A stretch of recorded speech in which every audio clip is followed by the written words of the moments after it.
How y'all doing? I just had my car inside for once, and I thought I'd finally take a video of it. So I had it since last March, and I never took a video of it to show you. It is a 1999 Subaru Forester. It has a 2.5 liter naturally aspirated motor with a 5-speed manual transmission. So I got this brush guard on it. Built that last year, just about as soon as I got it. Before I even had it on the road, I started building it. It's just 1/4 inch steel with 2.5 inch exhaust pipe. With some lights mounted on it and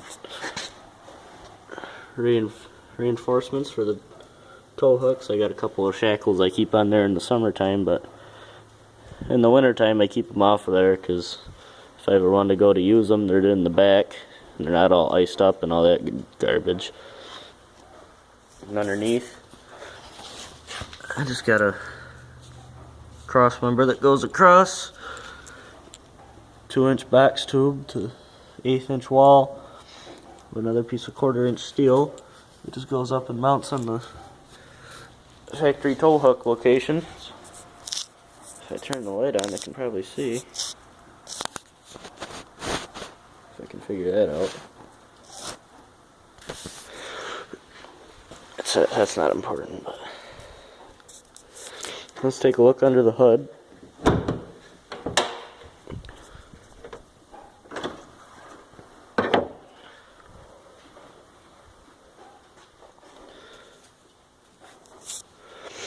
Now, I got some extra wires coming off of the battery here. This white one goes to my CB radio. This one goes to the switch for my fog lights up front here. This one goes inside to that switch. And this one actually goes to the lights themselves through the relay and everything. The relay's right there. The switch power comes in here. Then the switch side of the relay grounds through this wire here.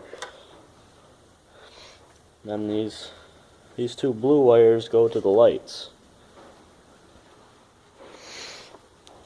Another thing I've done to this car is I never liked the horn because it's a pre-2006 Subaru, so it has the worst horn ever. So I put in a couple of air horns. It's real simple. I got this kit at Advanced Auto Parts for like 30 bucks. And it comes with that little direct drive compressor. Just made a little bracket for it. And I used that's the stock horn location. And I just mounted the compressor there. And then that little red wire is the ground wire. Then on the bottom, I can't see it, but I used the factory horn wire coming from the horn button. Well, actually from the horn relay, but it just works off the regular factory horn button, and it just honks like a regular horn. You can hear it here in a second. It's pretty loud.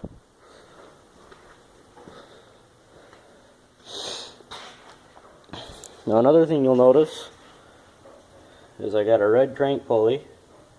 It's the factory crank pulley, but the reason it's red is because I painted it that color when I had the motor out of it. Now when I got this car, it really wasn't too bad, but it burned a little oil, and burned a little oil turned into a little knock, which turned into burned a lot of oil and a lot of knock. And I figured before it left me stranded on the side of the road, I put a new motor in it. Now, what I did was I went on Craigslist and I found a parts car. It was exactly like this. It was a 1999 Subaru Forester 2.5 with a 5-speed. And I took the motor out of that, which is this motor. I did head gaskets, timing timing belt, valve cover gaskets, lapped in the valves. I used my intake manifold and my accessories. I used my alternator and my power steering pump, and I never unhooked any of those things to do the motor swap.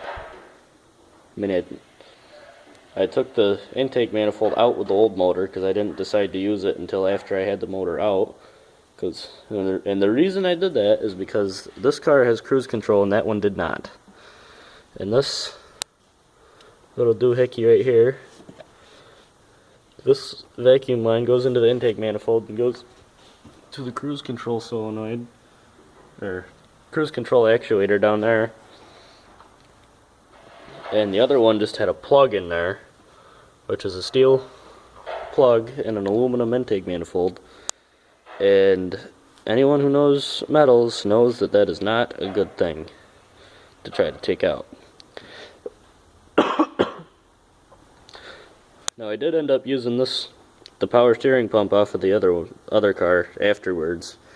Just a couple weeks ago I swapped that. But yeah. What else did I do?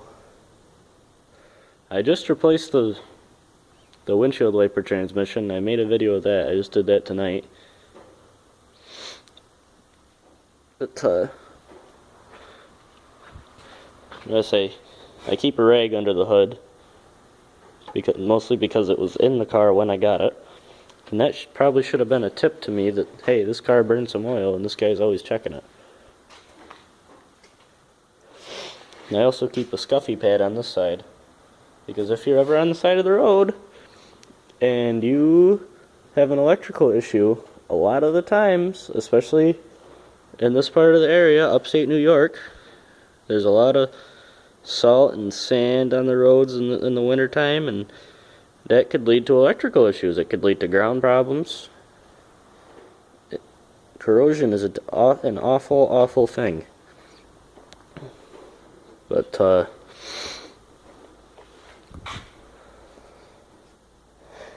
what else?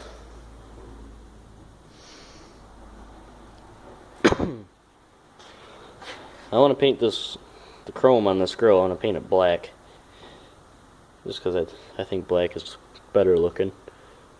Could probably use a new hood cloth, but it's not hurting nothing for now.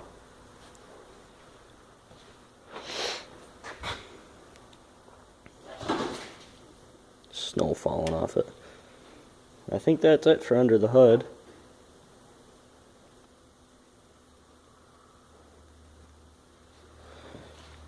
Yeah, I think that's it. Put the hood prop down.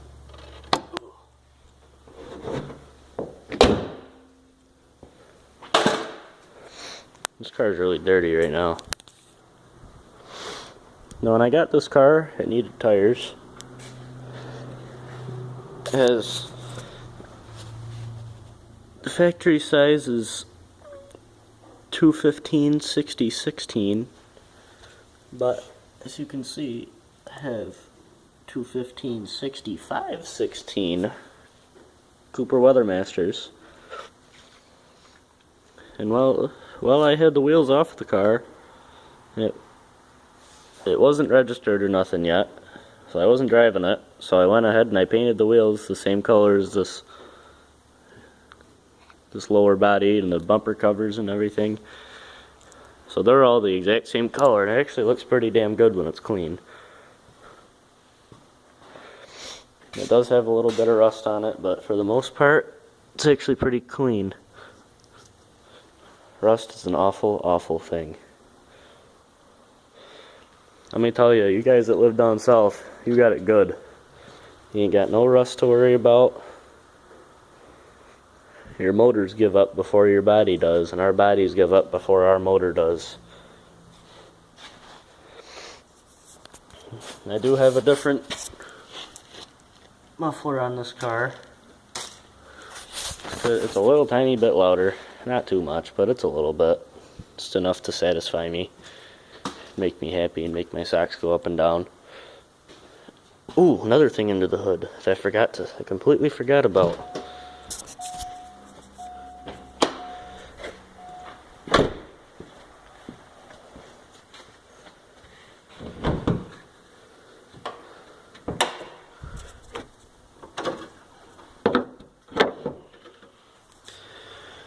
If you look down there, you can see my exhaust pipe, and that comes off of my left side bank, or right side bank, sorry. Comes off my right side bank. It goes up and around the motor, and then back, and it merges into the, let me see, grab a flashlight, see if you can see.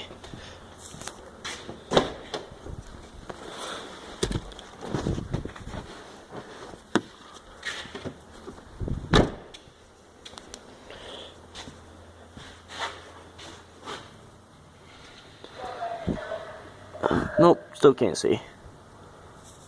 But factory comes off of the right side bank and it goes around and it tees in with the left side, and the left side comes around and it flows into the exhaust, into the rest of the exhaust system, and the right side just kind of tees into it, and it's almost going 180 degrees around. And that just didn't seem very good for flow to me. So I made what they call unequal length headers, which is what like a WRX would have, or any Subaru with a turbo. And they're supposed to sound a bit better, which I think they do. Let's fire her up and see what she sounds like. Make sure she's in neutral because she's a 5-speed, and set my e-brake.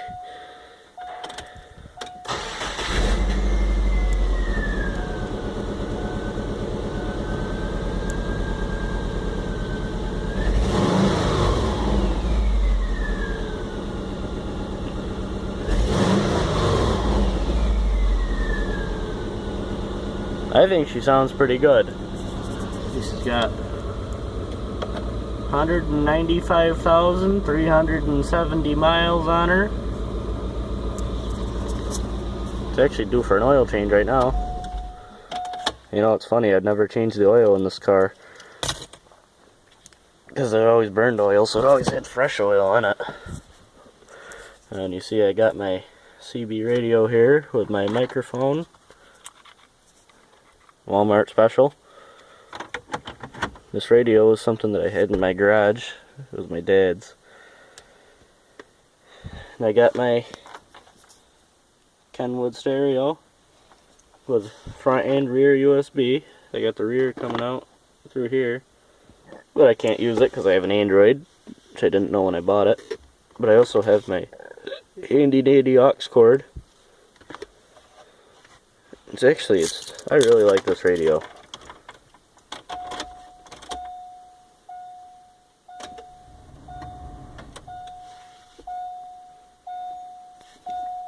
Auxiliary, you can adjust all the different colors and all that garbage. You got auxiliary, standby, tuner, front USB, rear USB, and then back to auxiliary. So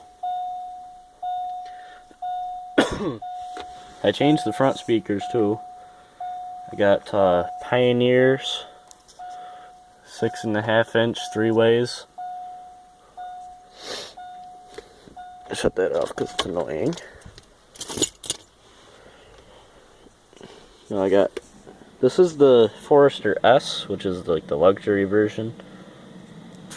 I got fog lights, heated wipers, cruise control, and I have the security system, which I hate and want to take out. I have, does it say it on there? Yep. Heated mirrors, which come on with the rear defrost.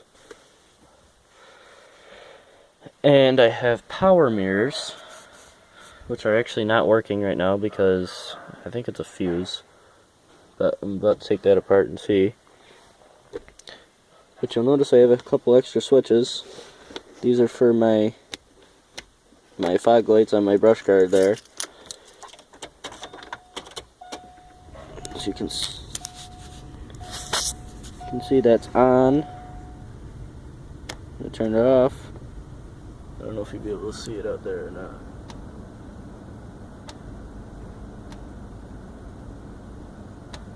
I don't think so, but if you listen really closely, you can probably hear the relay. Oh, you can't see it. And you notice I got my parking lights on. And if I turn them off, you'll notice that light goes out. Now, it's actually pretty neat. That when I turn the parking lights off, dash lights turn off, that turns off, and the radio gets a little brighter. And the reason that turns off with that is because I have the power going to the switch hooked into my ashtray light. I unhooked the ashtray light because it didn't work anyway. Alright, but yeah, I got this other switch here, which runs off of a direct line from the battery, so I can turn it on at any time. And you can hopefully hear the relay clicking underneath it.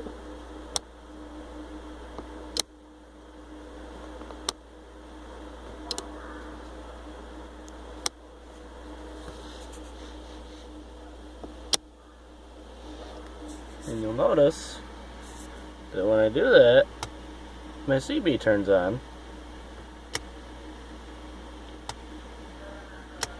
I did that not only for my CB, but for my, eventually I want to put in a 12-volt outlet, so I can have it on at any time. Like, maybe I'll even turn that one into it, but hang on a second, let me turn my light off. I can turn it on at any time whether the car is running or not, and I can charge a phone or something, because I do a lot of camping. So that's the reason I want to do that. Obviously your phone dies when you're camping. Not that it's really, like, not that I can't live without it, but it's an inconvenience thing. I just want to be able to charge my phone while I'm camping is all. Don't judge me. But, oh,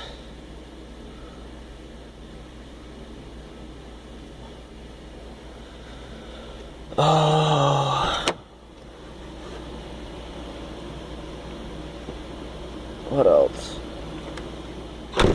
Oh, actually,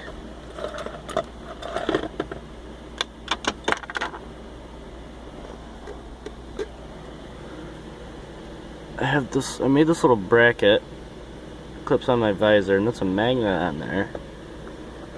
Clips on my visor like that, and I can put my phone up there. I have my phone, I have a little soup can lid behind my phone, and I can put that up there and video while I'm driving. Maybe I'll try that out for you. If you see my drive into camp videos, that's how I did that. Now this car is all-wheel drive. See, all-wheel drive. It's a Subaru, all of them are, except the BRZ. But got my welding tips and tricks sticker I got when I ordered my TIG finger. Now when I got this car, the gate was, the rear hatch is all rusted out all around the window. It looked like someone did a bad window job in it. So I went up to Vince's You Pull It. It's the junkyard up near me. It's the closest one anyway. And I got this one. brandy new, not brandy new actually, because it came off a car just like this. It was this color and everything. So all I did was I swapped over all of my interior, swapped my wiper motor over, and I swapped over the wiring harness because we weren't very nice to the one in the that came in it. So I swapped all that shit over and I bolted her on. And look, she even came with a free sticker. Isn't that nice?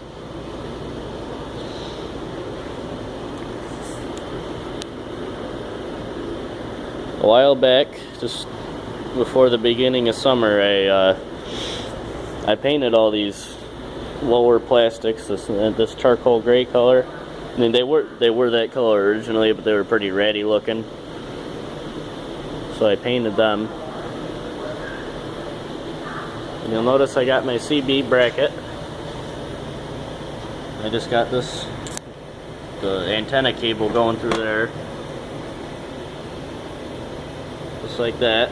Probably not the best way to do it, but I didn't want to drill a hole in the roof. And notice I got that. It's fully adjustable. I got a couple washers that way. I got it slotted that way. I don't have the antenna on there right now, just because, for one, it makes a hell of a racket while I'm driving. Not that I really mind that, but what I do mind is the amount of extra fuel that this 4-foot antenna takes.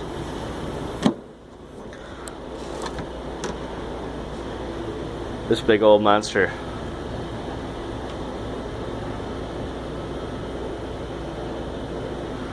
It takes quite a bit of extra fuel when you have a car as small as this and with a motor that only puts out 165 horsepower. But if I ever do want to put it on there, all I gotta do is take that nut off of there. See that nut? I gotta take that off of there and just thread this on. And I got my antenna back.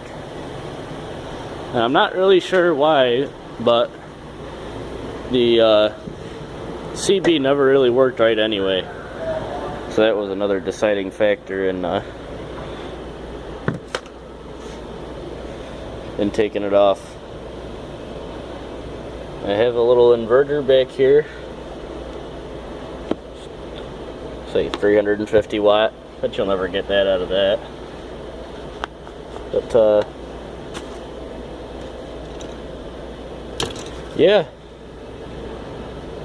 that is my 1999 Subaru Forester 2.5 liter. If you have any questions, comments, concerns, leave it in the comment section. I'll be sure to get back to you as quick as I can. If there's any videos that you'd like to see of this car, whether it be a driving video or a drifting video, I'm not opposed to that. A little off-roading when it gets to the summertime. I will give you what you would like. A little snow off-roading, I can do that.